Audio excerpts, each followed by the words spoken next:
Welcome back to Enigma Chronicles, where we delve into history's most extraordinary and unexplained events.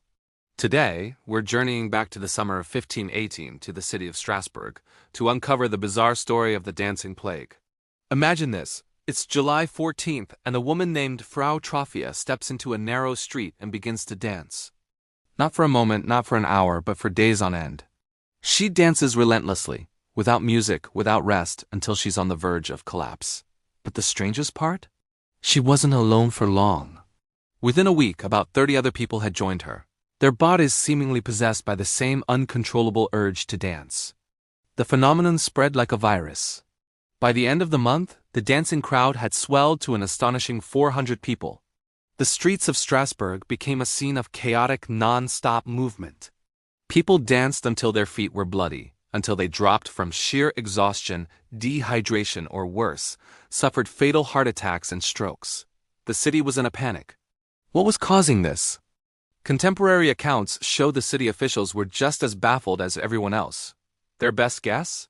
They believed it was a case of hot blood, an affliction that could only be cured by, you guessed it, more dancing. So, in a move that seems completely counterintuitive today, they cleared open spaces, built a large wooden stage right in the market square, and even hired professional musicians to keep the beat going.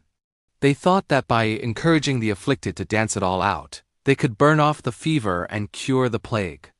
But this only seemed to add fuel to the fire, turning a strange outbreak into a full-blown public spectacle. For centuries, the dancing plague remained one of history's most baffling mysteries.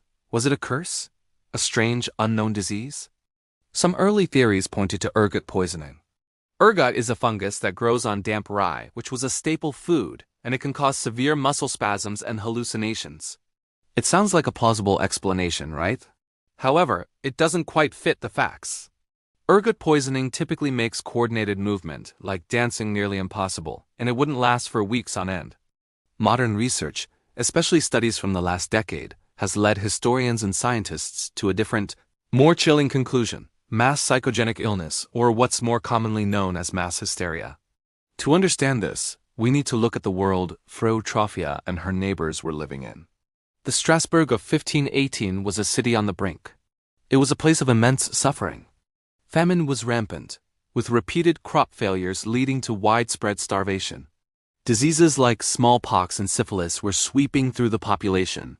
The psychological scars of the Black Death were still fresh, and there was an intense, pervasive religious fear and superstition.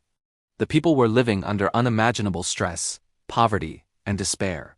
This created a perfect storm. When Frau Troffea began her desperate public dance, it acted as a trigger. For a population already at its breaking point, seeing this extreme behavior may have tapped into a deep well of collective anxiety. The dancing became an unconscious physical outlet for their unbearable psychological and spiritual distress. It was a shared physical manifestation of a community's trauma. The authorities' reaction, building stages and hiring musicians, only legitimized the behavior, signaling to others that this was a real, recognized phenomenon, which likely encouraged even more people to join in. So, as of early 2026, the consensus is clear. The dancing plague of 1518 wasn't caused by a supernatural curse or a physical poison, but by the power of the human mind under extreme duress.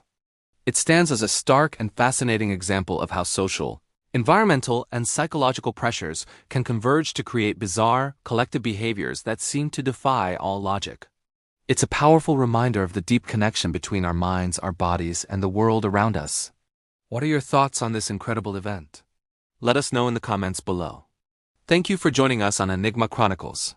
If you enjoy exploring the strange and forgotten corners of history, make sure to subscribe and hit that notification bell so you never miss an episode. We'll see you next time.